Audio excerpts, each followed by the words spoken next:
Today I would like to talk about an OpenFlow software switch written in Erlang. It's a project I've been working on for the last 3 months, and it will be released as open source in 2 weeks. Some of you may already heard of OpenFlow, but I will start with some basics. So the idea of OpenFlow was born at the Stanford University a few years ago as a way for researchers to experiment with new protocols in campus networks. And the goal was to exploit the fact that most modern switches and routers contain flow tables that run at line rate to implement things like firewalls and QoS, to identify a common set of functions available in those flow tables and provide an open protocol to control them in a unified way, independent of vendor or internal implementation. There's a good white paper called Enabling Innovation in Campus Networks explaining it in more details, so I encourage you to read it as a good starting point for learning about OpenFlow. At the moment, OpenFlow is the leading standard for something called software-defined networking. And we call this software-defined networking because all of the important computation and logic is handled by a piece of software called the controller. In comparison to traditional networks where you have all the protocols like STP, OSPF, and so on, which have to be implemented on every network device.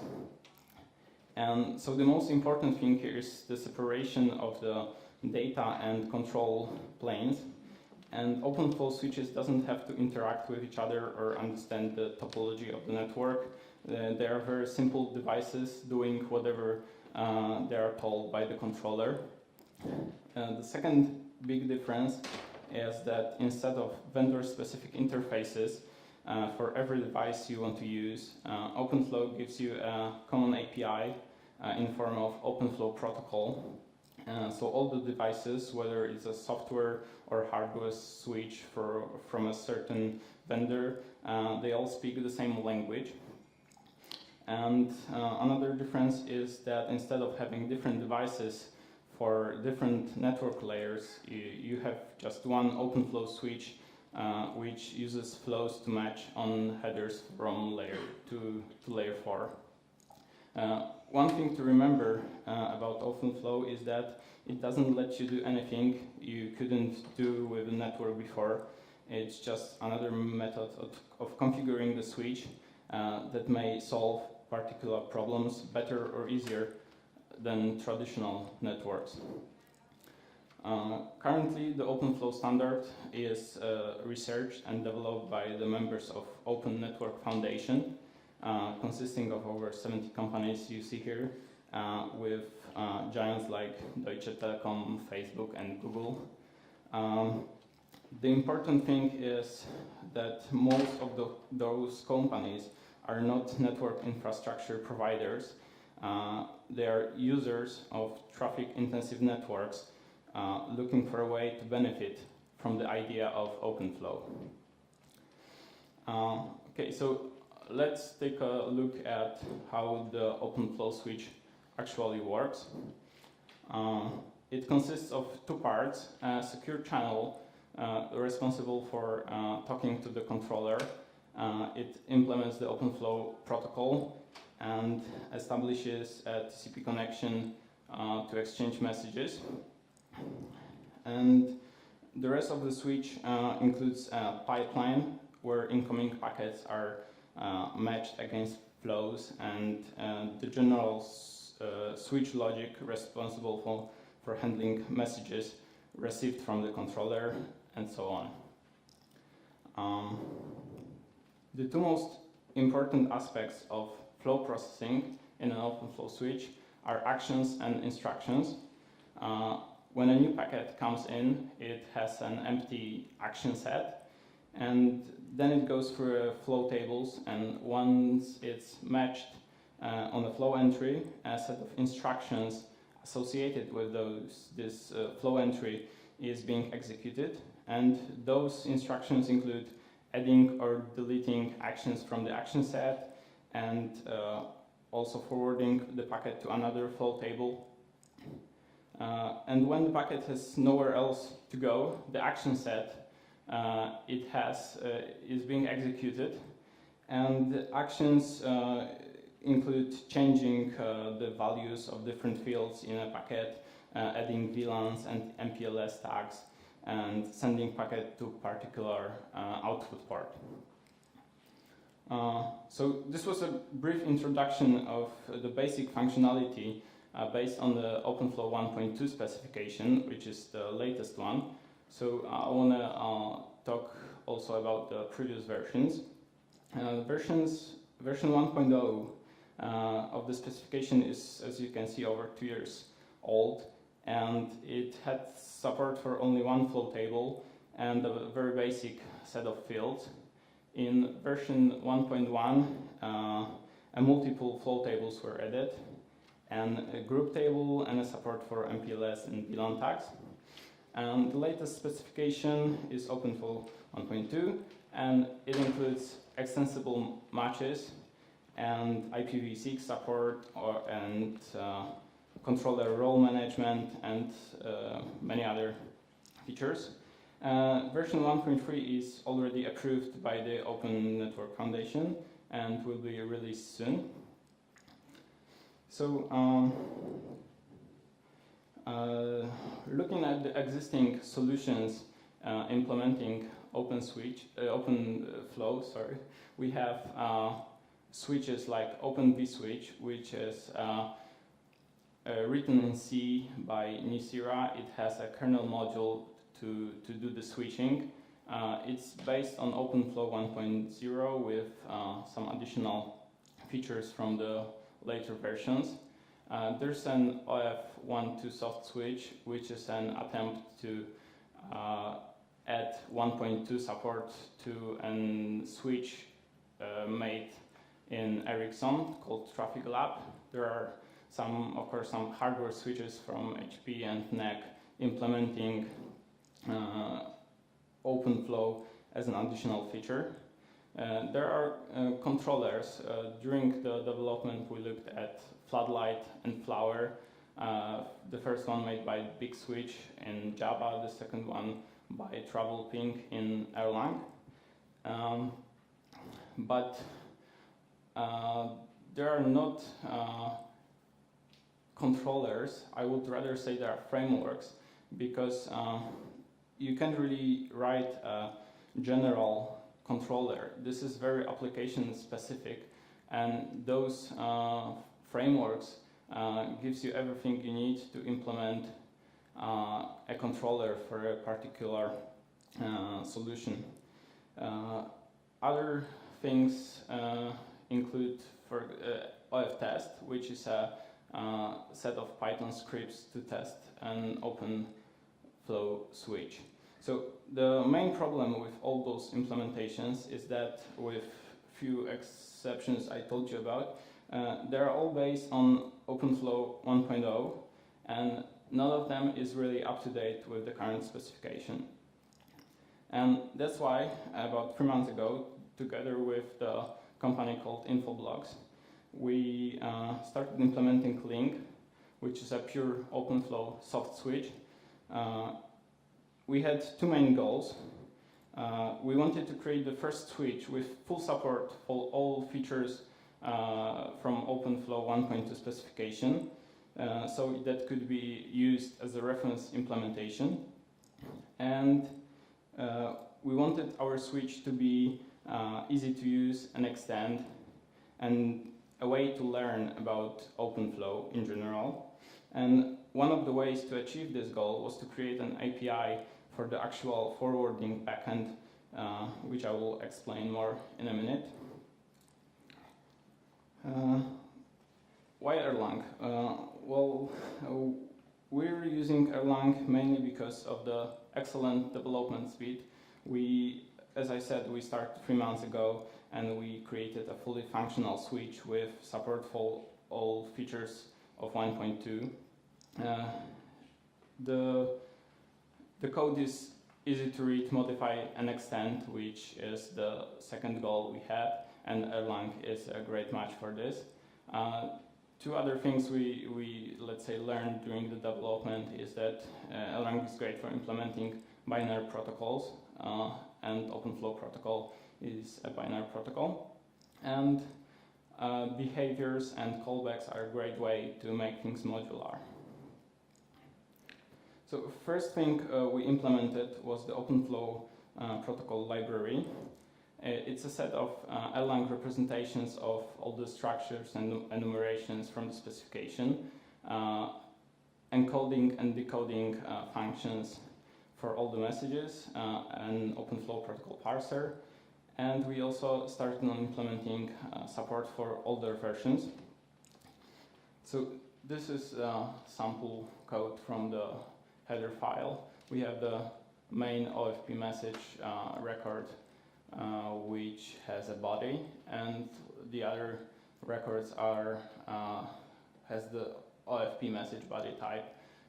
You have the simplest messages, the hello and echo request, and a flow mode, which is a message to modify flows inside flow tables. At some point of development, we wanted to test our switch with some existing OpenFlow controllers, and we choose Floodlight. And as I said earlier, it implements only OpenFlow Protocol 1.0. So unfortunately, we had to learn that those two versions are not really compatible. The first thing was the message enumeration. Unfortunately, in the 1.2, they added new message in the middle of the old ones. So in version 1.0, the port mode message is number 15, and in new version is number 16. So the OpenFlow protocol match structure is flat, so you always have to specify the values for all the fields, and you use wildcards to specify which values should be used for the actual matching. And in OpenFlow Protocol 1.2, you have the extensible match fields, so you just specify a list of fields you want to match on. There were some problems with the fact that in 1.0 there's one field for the TCP and UDP port, so we had problem when encoding and decoding it.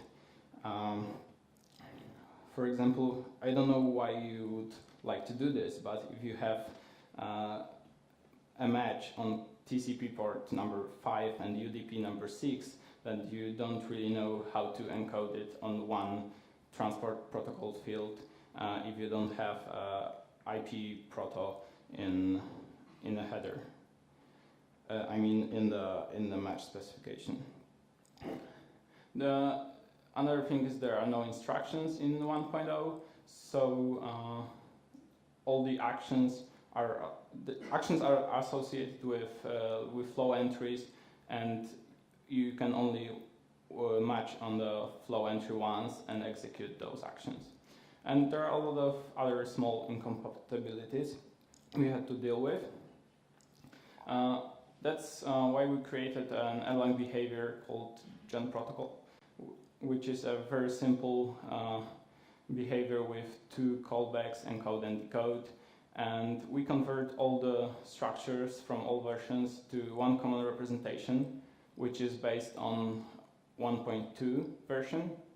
And it's transparent from the switch point of view. This is the entire Gen Protocol callback.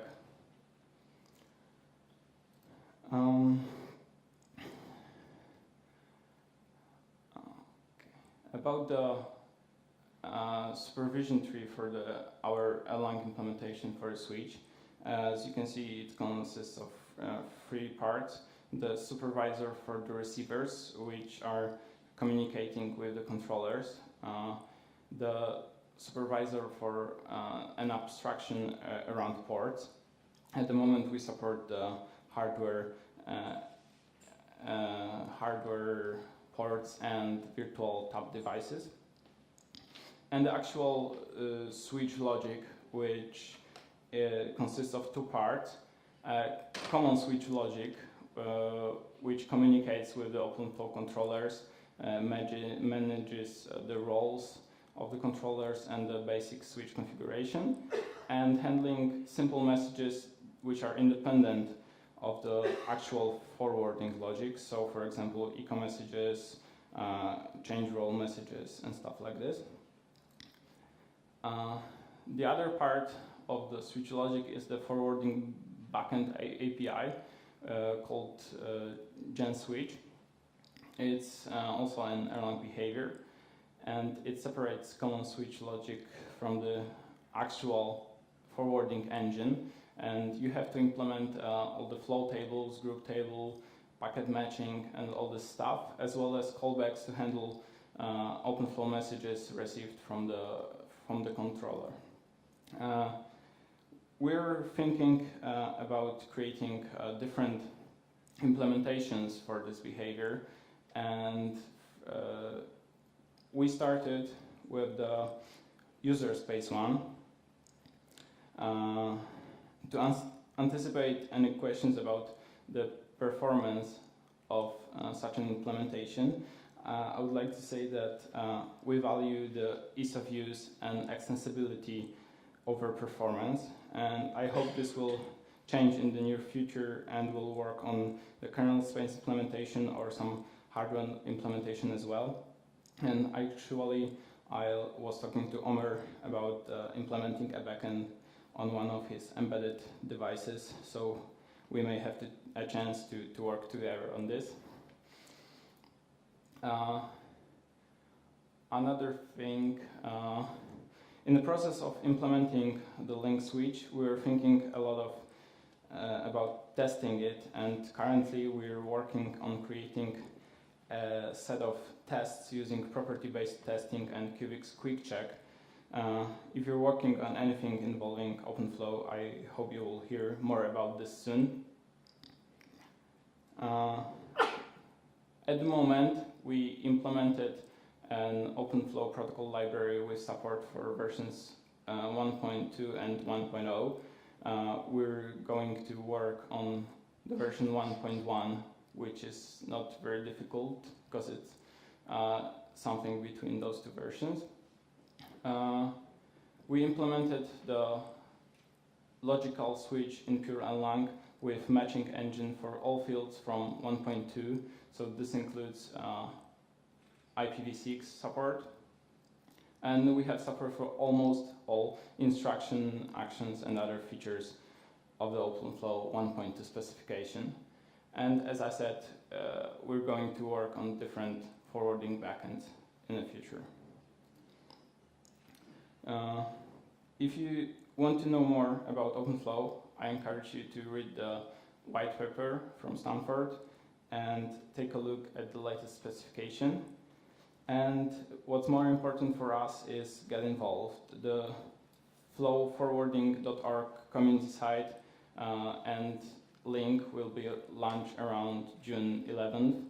LINC will be available on GitHub as open source, and the flow forwarding community will continue to promote other projects related to OpenFlow. And that's it. Thank you. Any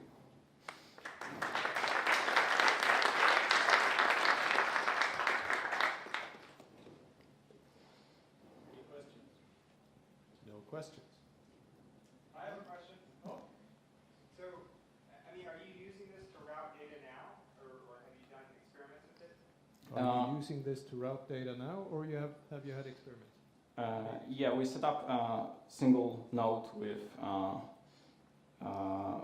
virtual machines and a link switch connecting them. It's something based on the, let's say, Open vSwitch configuration. And yes, we're successfully routing all the traffic we can generate. Yes. Yes? I'll just repeat the question for the, what have you got running on top of it that would do the routing? I don't really understand the question, because the switch itself is doing what you call switching or routing, and here it's called forwarding, and there's nothing really on top of it. You can match on any fields from layer 2, 3, and 4, and output the packet to a specific port based on that.